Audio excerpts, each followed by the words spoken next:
Yeah, makinig ka.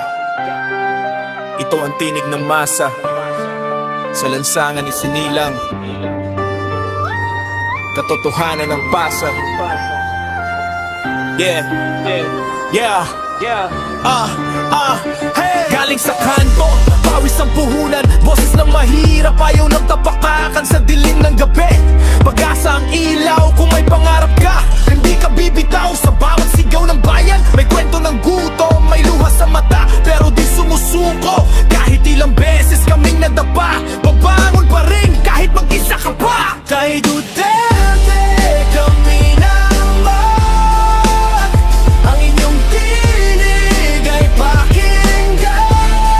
Sa hirap at sa laban ng bayan, kami patuloy na laban.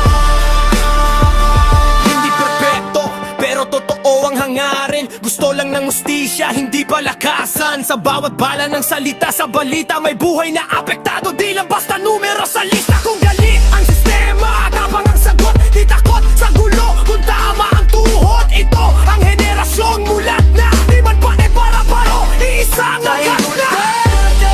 Kami naman, inyong tinig ay pakinggan. Sa hirap at sa laban ng bayan, kami patuloy na lalaban. Hindi kami perpekto, pero may paninindigan. Kung para sa bayan, handang magsakripisyo kahit kailan. Sa bawat desisyon, may bigat at kapalit, pero mas mabigat ang kinabukasan kung mananahimik.